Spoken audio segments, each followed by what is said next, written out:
2,000 years ago, on the eastern side of the Mediterranean Sea, a teacher named Jesus of Nazareth went up onto a hillside and addressed a large crowd. It was a crowd of nobodies. Poor and sick people, their land occupied by the Roman Empire, who charged heavy taxes. This is a ragtag group. And while they don't look like much, Jesus claimed that something surprising was starting with them. So he opened his mouth and said, "Blessed are the poor in spirit, for theirs is the kingdom of the skies." The kingdom of the skies? What does that mean? Well, Jesus uses this phrase to talk about a new kind of reality.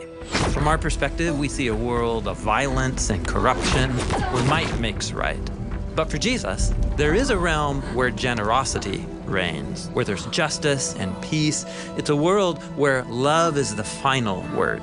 And that reality might as well be up in the skies. It's beyond us. Exactly. It's God's heavenly reality, which might seem far off. But Jesus was claiming that heaven was coming to earth, right here and now, beginning with these people. That's unexpected. And so is what he says next. Blessed are those who grieve, for they will be comforted.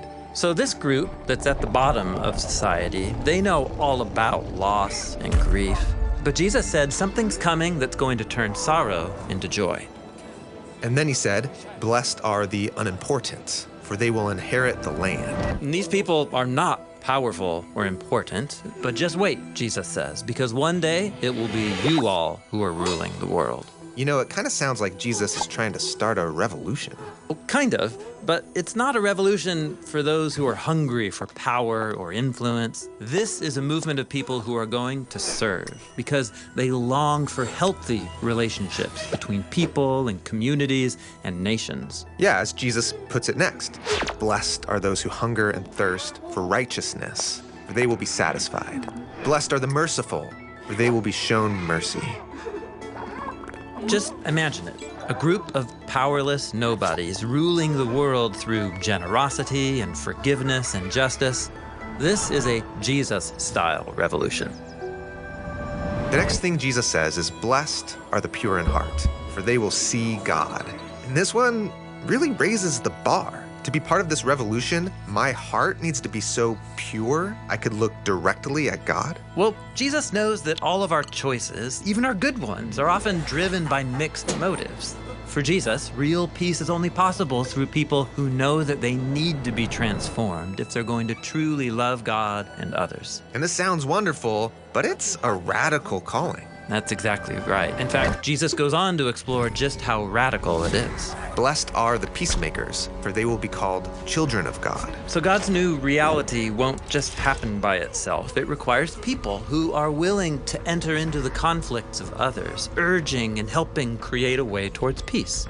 But that way of life can be dangerous. And so Jesus says, blessed are those who are persecuted because of righteousness, for theirs is the kingdom of the skies. Yeah, entering into conflicts and advocating for peace, that's not a comfortable way to live. And so Jesus calls people to this peacemaking revolution, and he names the high cost. Blessed are you when people revile you and persecute you and utter all kinds of evil against you falsely on my account. Rejoice and be glad, for your reward in the skies is great, for they persecuted the prophets who were before you in the same way. What does that mean, the prophets before you? Well, Jesus and this whole crowd are Israelites. And in their Hebrew scriptures, God promised that it would be through Israel that his kingdom would be restored over all the world. But as the story goes, Israel becomes as corrupt and violent as everyone else, and they end up enslaved to oppressive nations. But Israel's prophets stood up to these kingdoms and criticized their corruption. They said that one day God's heavenly kingdom would break in, starting with a small group of Israelites who would be willing to surrender everything over to God. So Jesus wants this crowd to see that they're part of that legacy. Yes, and that's why Jesus concludes this first block of teaching with 3 images from their scriptures. The first is, you are the salt of the land. Salt is a mineral that preserves food for a long time. And in the Bible, salt is used as a symbol of God's long-lasting covenant with Israel. Jesus is saying that he and this ragtag group are the launch party of God's long-lasting ancient promises to renew the world. And then Jesus says, You are the light of the world, and a city on a hill cannot be hidden. He's referring to the biblical image of God's light, his presence shining out from its dwelling place in the temple in Jerusalem, which was a city on a hill.